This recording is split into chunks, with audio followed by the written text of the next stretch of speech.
오늘 우리 계시는 하나님의 말씀은 마가복음 4장 30절부터 32절까지 말씀입니다. 마가복음 4장 30절부터 32절까지 말씀. 봉독할 때에 살아계신 우리 하나님의 음성으로 들으시기 바랍니다. 또 이르시되 우리가 하나님의 나라를 어떻게 비교하며 또 무슨 비유로 나타낼까? 겨자씨 한 알과 같으니 땅에 심길 때에는 땅 위의 모든 씨보다 작은 것이로되 심긴 후에는 자라서 모든 풀보다 커지며 큰 가지를 내나니 공중의 새들이 그 그늘에 깃들일 만큼 되느니라. 아멘. 샬롬. 샬롬. 예, 우리 밝은 얼굴 하십시오. 그리고 옆에 사람들 마음껏 하십니다.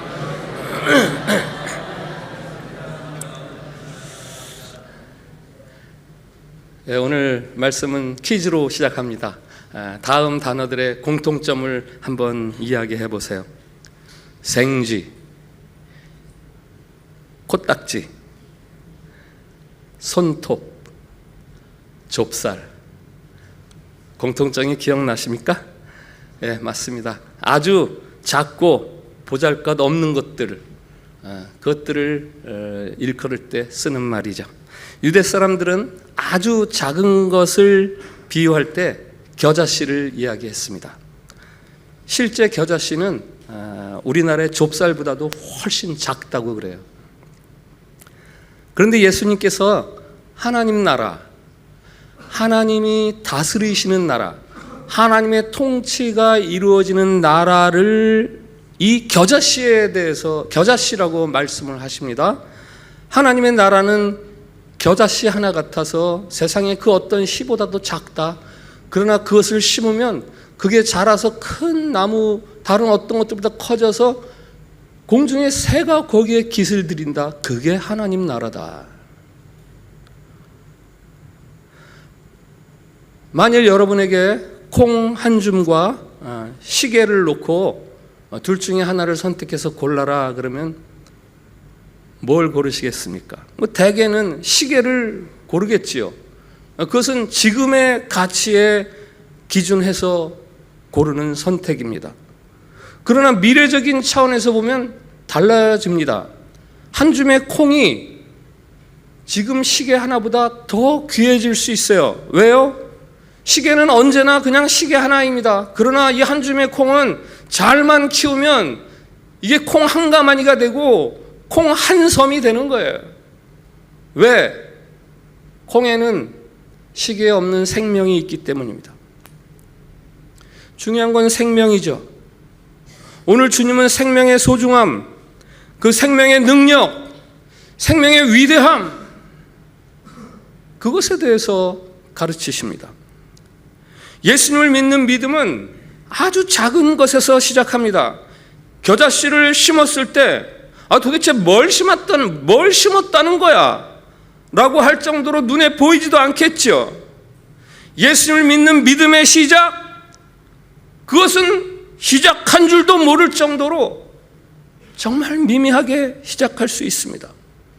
그러나 그것이 점점 확연해지고 두드러지고 확실해지는 거죠. 예수 그리스도를 믿는 믿음으로 이제 불완전했던 것들이 완전해지고 연약함에서 강함으로 낮고 작은 것에서 높고 위대한 것으로 일시적인 것에서 영원한 것으로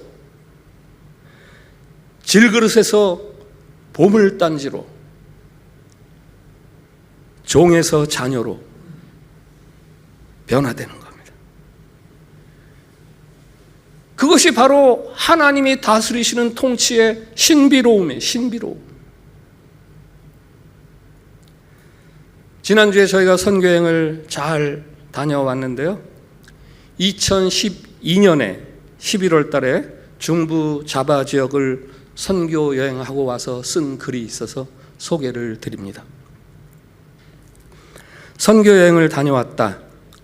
아이들까지 16명이 2박 3일 동안 귀신이 쫓겨나고 병든 자가 나음을 얻고 하늘이 진동하는 비상한 일들을 기대하며 출발했다.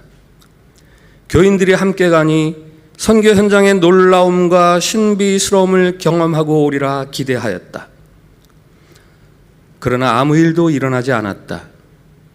우리가 한 것은 그저 그들과 함께 예배드린 것, 가져간 옷까지 몇 점 나누어 준 것, 한두 시간 같이 놀아준 것, 많다 할 수 없는 헌금을 드린 것, 그것뿐이었다. 그러나 돌아온 다음 날 새벽이 되어서야 깨닫는다. 평범한 듯 지낸 3일이 참 감사하다는 것을. 사도행전과 같은 크고 놀라운 일을 꿈꾸는 것이 왜 나쁘겠는가? 그러나 그것 때문에 그들과 함께 나눈 이야기들, 함께 주고받은 눈빛들, 먼 길을 오고 간 우리의 수고, 불안하게 남겨둔 채 떠나야 했던 사업장들, 2박 3일의 시간들, 이런 것들이 헛수고였노라 한다면 얼마나 큰 어리석음인가. 예수님께 기적을 요구했던 바리새인이나 서기관처럼 크고 굉장한 역사를 기대하다가 하마터면 말씀과 사랑으로 드려진 선교의 보람과 감사를 잃어버릴 뻔했다. YK 수고 많았다. 그리고 주님, 평범했던 선교 여행 감사합니다. 그리고 그 다음 주 주보에, 그 당시 주보에 나오던 제 칼럼 살며 사랑함에 시인 유승도 씨의 사라진 것들이라는 시를 소개했습니다. 상황버섯이 암 치료에 효과가 있다여 채취하러 다니다 보니 신이 나서 따던 다른 버섯들을 보아도 반갑지가 않다. 산삼 몇 뿌리만 캐면 팔자를 고친다 하게 산에 갈 때마다 산삼을 찾다 보니 산의 아름다운 모습들이 더 이상 보이지 않는다. 돌멩이도 그중 빼어난 것이 있다 하여 좋은 수석을 바라며 강변을 걷다 보니 나름대로 멋있던 돌들이 하나같이 병신이다. 중략하고요. 유년 시절 보았던 양귀비를 그리워하니 눈앞에 피어나던 꽃들이 자취를 감추었다. 이 시에 제 댓글도 함께 소개했습니다. 탁월하고 빼어난 것을 찾는 마음이 왜 나쁘겠습니까? 그런데 그것 때문에 지금 내 주변에 있는 것을 사랑하지 못한다면 상황버섯을 찾는 것이 아니라 산삼을 찾는 것이 아니라 불행을 찾아다니는 사람입니다. 평범한 것을 사랑하십시오. 지금 나에게 있는 것을 먼저 사랑하십시오. 그렇게 살다 보면 산삼이나 양귀비 같은 탁월한 사람도 될 수 있습니다. 작은 것, 평범한 것에서부터 그것에서 큰 것에서보다 기대할 수 있는 더 큰 것을 보는 환상. 씨앗을 손에 들고 있으면서 그 씨앗으로부터 새소리를 들을 수 있는 영적 안목. 이게 바로 오늘 예수님께서 저와 여러분들에게 가르쳐 주시는 하나님 나라의 신비로움이에요. 겨자씨가 자라서 큰 나무가 되는 그 큰 나무는 과연 무엇일까요? 우리가 예수님 안에서 꿈꾸어야 하는 궁극적인 우리들의 모습, 그건 과연 뭘까요? 그것은 복을 함께 나누는 삶입니다. 겨자씨가 품어야 할 꿈은 단순히 내가 커지는 것, 그게 아니에요. 거기서 완성되는 것이 아니라 내가 커져서 공중의 새가 깃을 들일 만큼 되는 것. 여기 공중의 새란 특별히 당시 유대인들이 이방인들을 일컬을 때 사용하던 단어이기도 합니다. 하나님의 나라는 내가 큰 나무가 되는 것이 최종 목표가 아니라 이방인 같은 타인들이 나로 인해서 쉼을 얻고 노래를 부를 수 있게 되는 것. 학교에서 아이들에게 장래 희망을 묻습니다. 너는 이 다음에 뭐가 되고 싶어? 저는 의사요. 너는 뭐가 되고 싶어? 저도 의사요. 왜 의사가 되고 싶은데? 저는 돈 많이 벌어서요. 좋은 차 타고 싶어서요. 또 한 학생이 대답합니다. 저는 아픈 사람들을 좀 도와주고 싶어서요. 만약에 그 선생님이 참 선생님이라면 과연 누구를 칭찬하고 누구를 격려해 주어야겠습니까? 그럼 말할 필요가 없죠. 어린아이들에게 들려주는 많은 동화들이 공주와 왕자가 만나서 결혼해서 행복하게 살았습니다로 끝납니다.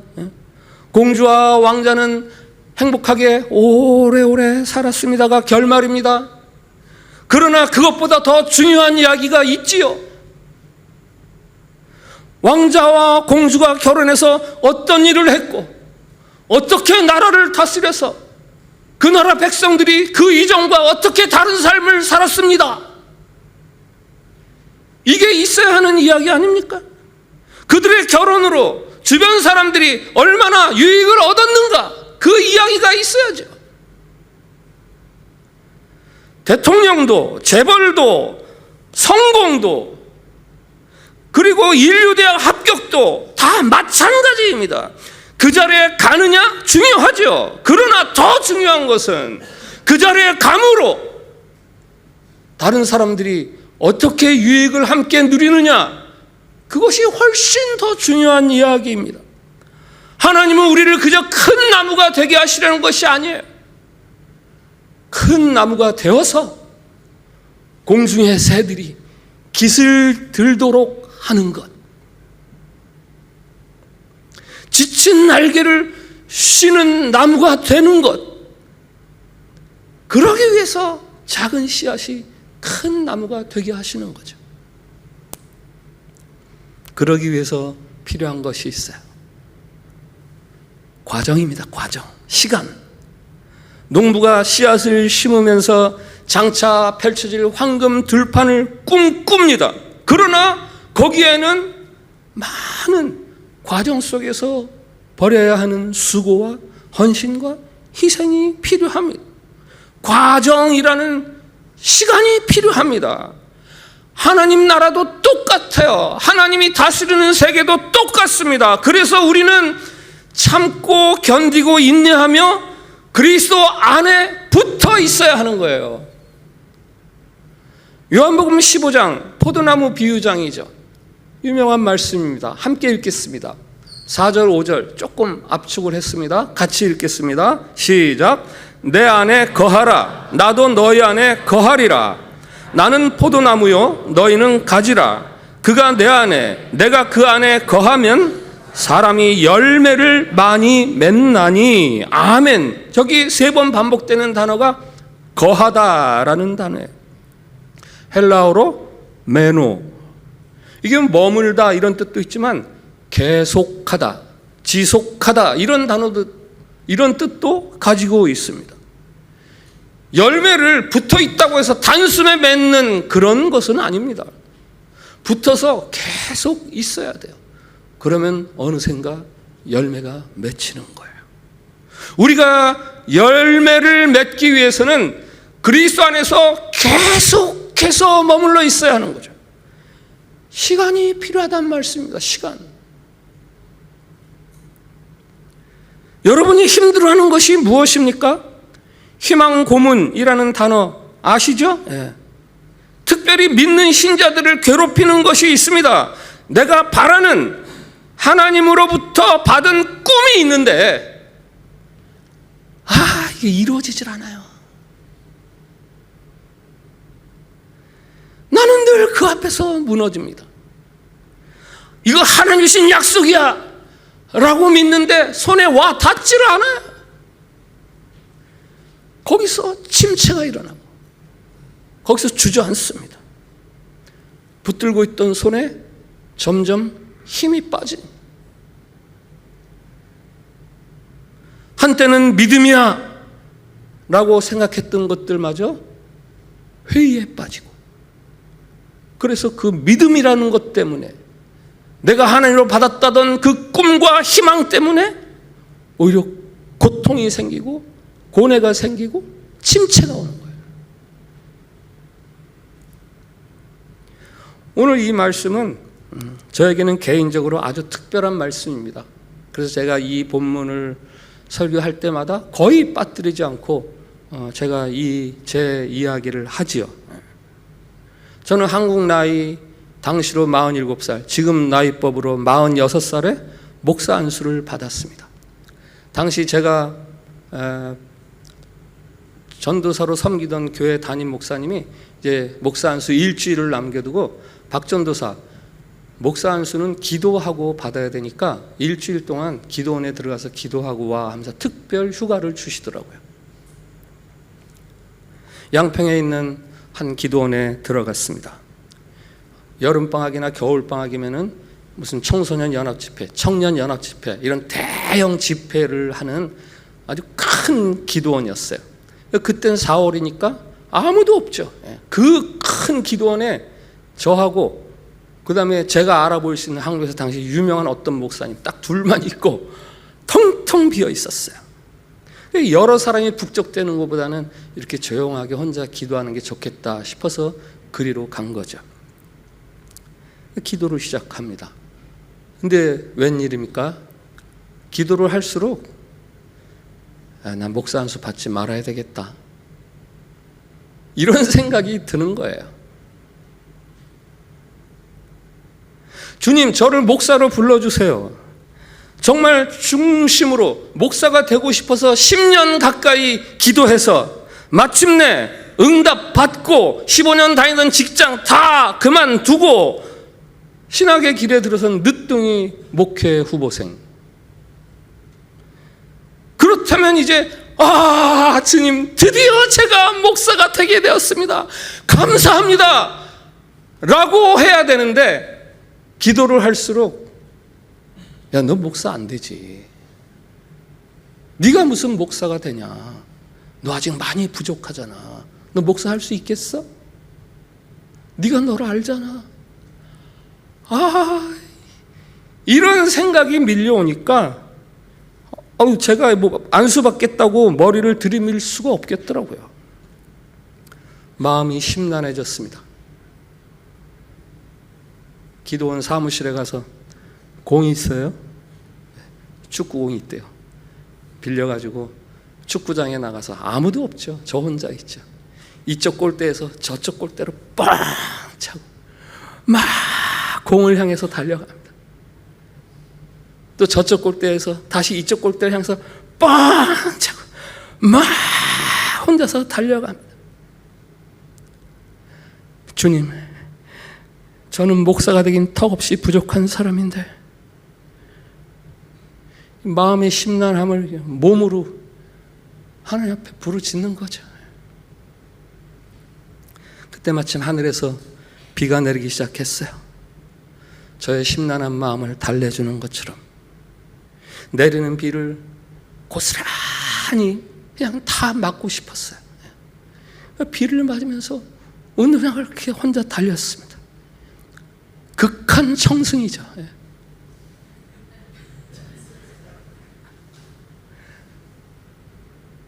그래서 일주일 후에 제가 목사 안수를 받았겠습니까? 안 받았겠습니까? 그해 4월에 제가 목사 안수를 받았어요. 그리고 9월 달에 인도네시아로 왔습니다. 제가 목사 안수를 받은 이유가 있어요. 그 고뇌하는 가운데에서 하나님 앞에서 씨름을 하는데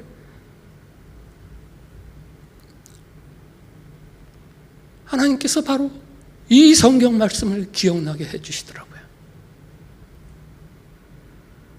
하나님 나라는 작은 겨자씨가 자라서 큰 나무가 되어서 공중의 새들이 깃을 드는 것, 그게 바로 내가 다스리는 나라다.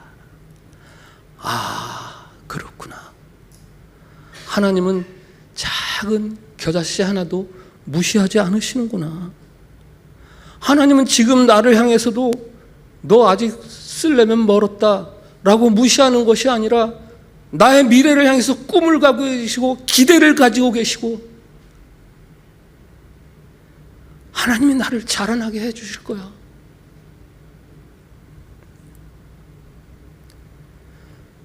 여러분 혹 하나님 앞에서 지금 실망하거나 침체되어 있는 분들이 계십니까? 뭐 때문에 그러세요?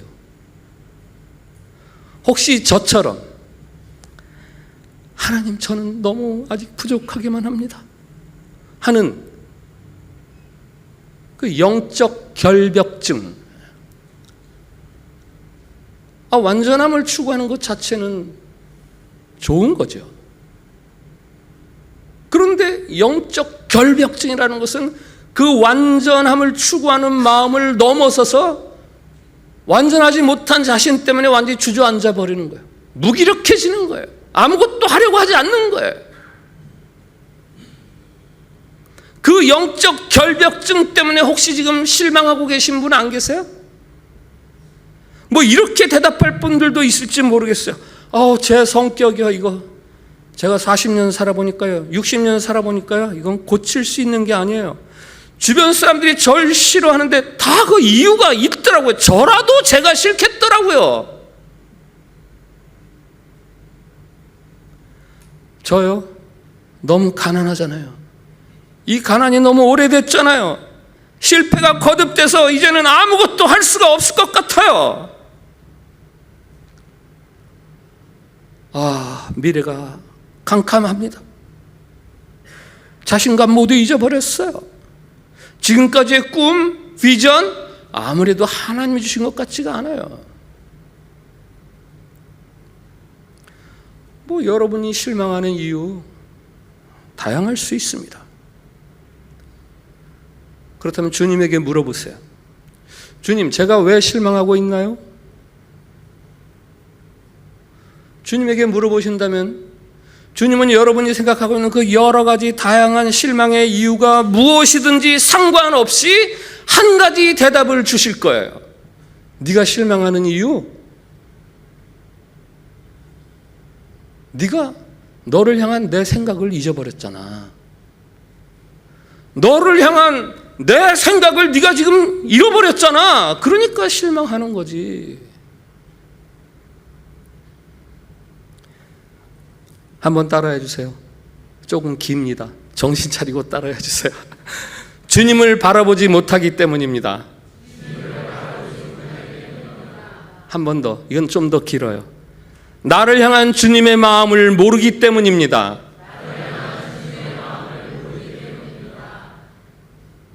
맞아요. 우리가 실망하는 이유가 있다면 다른 어떤 것 때문이 아니라 나를 향한 하나님의 마음, 나를 바라보는 하나님의 시선, 그것을 내가 놓치고 있기 때문에. 나를 향한 나 자신의 시선, 아니면 내가 바라보는, 나를 바라보는 다른 사람의 시선, 거기에만 붙들려 있지 나를 바라보는 하나님의 시선, 하나님의 마음이 무엇인지 그것을 놓치고 있으니까 우리는 실망하고 침체에 빠지고 무기력에 빠지는 거예요. 겨자씨 하나, 그거 하나를 심으시면서 야, 너는 자라서 큰 나무 될 거야. 공중의 새들이 너에게 깃을 들일걸? 하나님은 이 소원을 품고 우리를 격려해 주시는데 오늘 지금 이 순간 그 시선을 잃어버리면 우리는 실망하고 침체하고 소극적이고 부정적이 될 수밖에 없는 거죠. 예배드리는 이 시간, 여러분을 바라보시는, 여러분을 향한 하나님의 시선과 기대, 그것을 회복할 수 있길 바랍니다. 그 하나님의 열심 때문에 여러분 모두에게는 놀라운 일들이 벌어질 거예요. 아니, 이미 일어났습니다. 지금도 일어나고 있어요. 예전에 제가 교회 학교에서, 그때는 이제 토요일 날 교회 학교 예배드리고 할 때 토요일 날 교회 학교에서 설교한 날이 있었어요. 예배가 끝나니까 초등학교 그때 뭐 한 1학년이나 2학년이나 됐을까요? 어린 초등학교 학생이 저한테 질문을 했어요. 목사님, 깡패가 목사가 됐어요? 제가 그날 교회 앞에서 설교하면서 제 어릴 적 이야기를 이제 들려주었었거든요. 그러니까 걔는 깡패라고 들었나 봐요. 그래가지고 그 깡패가 어떻게 목사가 됐지? 그래서 이제 저한테 물어보는 거죠. 제가 어릴 때 자란 동네는 수용소라고 불리던 동네였습니다. 6.25 때 피난민들을 수용했던 산동네. 제가 태어났을 때는 전쟁이 끝난 지 5년이 지났으니까 그 수용소는 이미 해산이 됐죠. 그러나 그 난민들이 어딜 가겠어요? 그냥 그 근처에서 천막 치고 살고 뭐 나무로 그냥 무허가 판잣집들을 짓고 살고, 그 동네에서 그 가난하고 돌봄이 없이 자라나는 아이들이 얼마나 많았습니까? 매일 모여서 같이 노는 거예요. 매일 모여서 같이 노는데 그 어린 아이들의 세계 속에서 별의 별 악한 일들이 다 벌어집니다. 그런데 그게 악인 줄 모르고 그걸 놀이 삼아 그렇게 지내는 거예요. 어제 리더 모임에서 제가 그 시절의 저를 이렇게 소개를 했어요. 어린 시절 친구들 사이에서 있었던 일들은 그 형태만 조금 다를 뿐 어른들 사이에 있는 온갖 일들이 그대로 벌어진다. 시기와 음흉함, 왜곡된 우월감, 타인에 대한 비난과 정죄, 탐욕과 변덕스러움, 뭐 사실 끝이 없어야 되는데 여기까지만 했습니다. 그 같은 그 어린아이들의 세계, 그 죄악의 세계, 그 안에, 아니 그 중심에 사실은 제가 있었어요. 저 골목 대장이었으니까. 저는 그 시절을 시궁창이라고 부릅니다. 그 시절을 생각하면 너무 부끄럽고 창피하고, 뭐 부끄러워서 구체적으로 일들을 말을 할 수가 없죠. 참아. 만일 그때 저와 함께 놀았던 아이가 하나 지금 나를 보고 목사가 된 걸 알면요, 야 네가 목사가 됐어? 그럴지 모르겠어요. 아무튼 그 어린아이가 들을 때는 깡패 같은 제가 어떻게 목사가 되었습니까? 어떻게 선교사가 되었습니까? 예수님을 만났습니다. 예수님을 만났어요. 다행히도 기독교 집안에서 태어났으니까 뭐 매일 엄마 따라서 교회 왔다 갔다 하다가 중학교 1학년 때 엄마 따라간 부흥회 자리에서 예수님의 십자가에서의 죽음이 나의 죄를 용서하기 위한 죽음이라는 것을 정말 깊이 깨닫게 되었습니다. 그렇다고 해서 시궁창 같은 저의 삶이 순식간에 다 변화된 것 아니죠. 다만 차츰차츰 조금씩 변화되기 시작했습니다. 좋은 책들을 읽기를 좋아하게 됐고 성경을 읽기를 즐겨 했습니다. 예배에는 절대로 빠지지 않았고 교회에서 제가 할 수 있는 봉사라면 성실하게 했습니다. 그러는 사이에 저에게 변화가 일어나는 거예요. 저에게 변화가 일어나서 지금 나의 70을 바라보는 지금 어느새 다른 사람의 변화를 도와주는 삶을 살고 있습니다. 제가 여러분들에게 말씀을 가르치고 여러분을 위해서 기도를 하고 여러분들의 상황에 대해서 공감하면서 가슴 아파서 눈물을 흘리는 그런 사람이 되어 있습니다. 예수님 안에 거하면 누구라도 변화될 뿐만 아니라 선한 영향력을 미치는 사람이 됩니다. 예수님 안에서 변화되지 못하는 사람은 없습니다. 내가 변화되었다는 그 한 가지만으로도 이미 다른 사람들에게 선한 영향력을 미치는 거예요. 이런 노래를 아실 거예요. 약할 때 강함 대신에 나의 보배가 되신 주 나의 모든 것. 자신의 연약함에도 불구하고 나를 강하게 해주시는 주님의 은혜, 그거를 경험하면서 그 주님이 내게 너무 소중하다고 드리는 찬양이죠. 저는 개인적으로 2절 가사를 더 좋아합니다. 십자가 죄 사하셨네 주님의 이름 찬양해 쓰러진 나를 일으켜 세워주시고 나의 텅 빈 잔을 채워주시네. 예수 어린 양 존귀한 이름. 이 노래 작곡가는 미국의 데니스 저니건. 그에게도 제 어릴 적 못지않은 시궁창 같은 시절이 있었습니다. 그것은 동성애였어요. 그의 고백입니다. 동성애로 인해 오랜 세월 고통을 겪었습니다. 들키지 않기 위해서 스스로 두려움과 거짓이라는 감옥에 갇혀 있었습니다. 내 안의 어두움을 감추기 위해서 모든 사람이 나를 좋아하게 만들려 했고 모든 일의 최고가 되려고 했습니다. 그러나 고통은 점점 더해만 갔습니다. 누구도 나의 아픔을 이해해 줄 수도 해결해 줄 수도 없었습니다. 그땐 마치 우물 밑바닥에 던져진 느낌이었습니다. 나에게 마지막 남은 것은 예수님뿐이었습니다.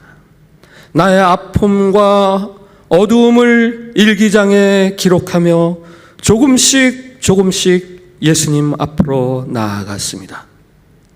예수님은 마침내 나를 동성애의 수렁에서 건져주셨습니다.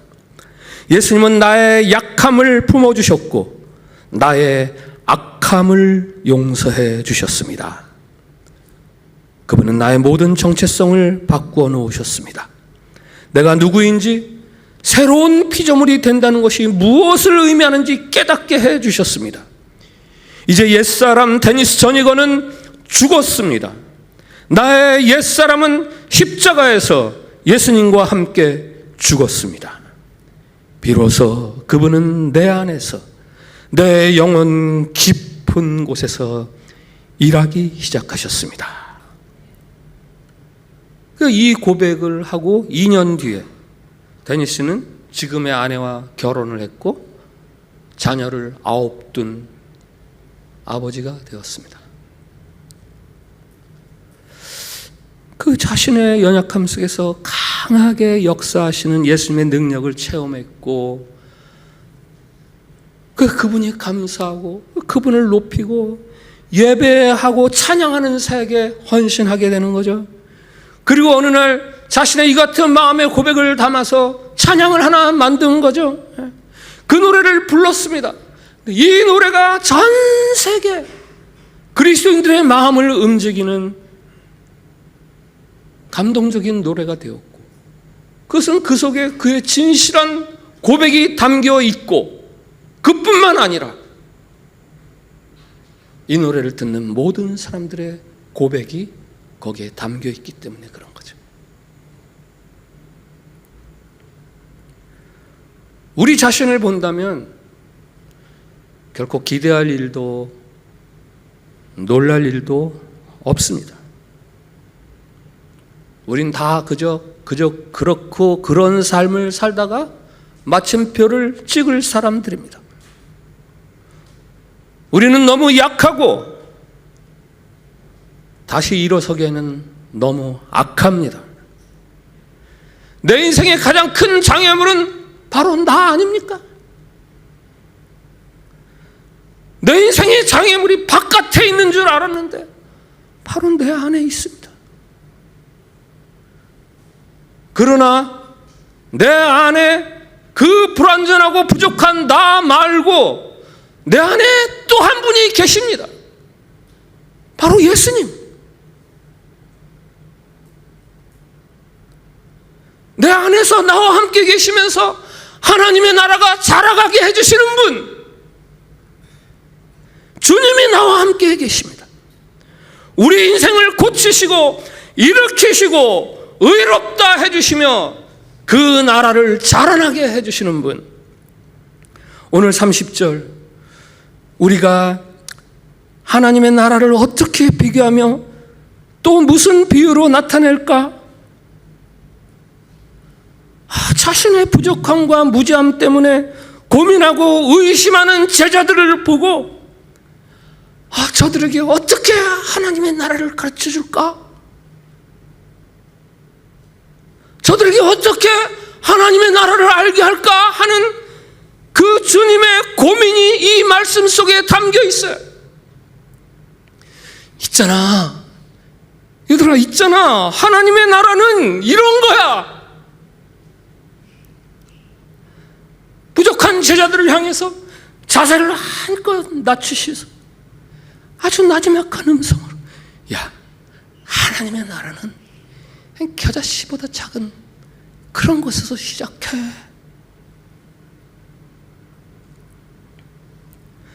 하나님은 저와 여러분을 부르시고 의롭다 해주시고 거룩하게 하시고 하나님이 꿈꾸시는 미래 속으로 저와 여러분을 모아주시고 불러주시고 이끌어가시고 뿐만 아니라 우리들의 각자의 삶의 자리로 파송하시고,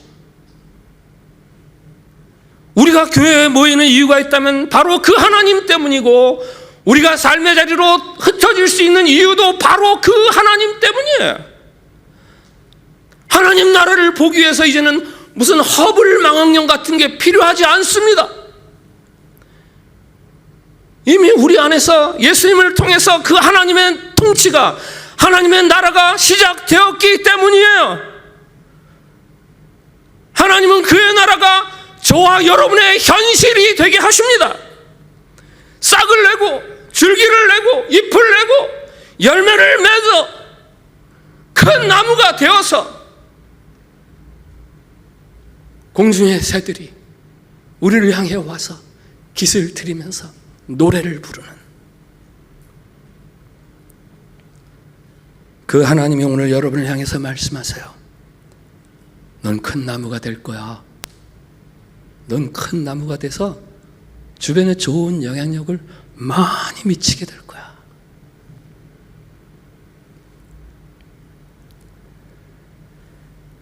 오늘 말씀 앞에서 드리는 공동 기도가 있습니다. 주님, 부족한 우리를 향해서도 하나님의 비전을 포기하지 않으시니 감사합니다. 주님, 비록 작은 것일지라도 소망 가운데 인내하며 지속하는 지혜를 주옵소서. 주님, 주변 사람들에게 선한 영향력을 끼치는 큰 나무로 자라나게 하옵소서.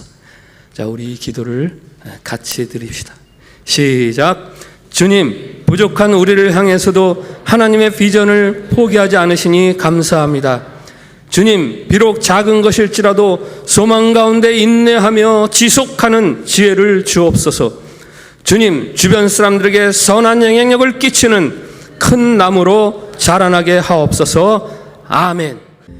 경이롭고 신비로우며 기묘하신 하나님의 이름을 찬양합니다. 우리가 이해할 수 없는 계획과 목적 속에서 우리의 생각보다 훨씬 깊고 많은 생각을 가지고 우리를 빚어가고 계시는 주님을 찬양합니다. 성령을 통해서 이 시간 우리에게 오시옵소서.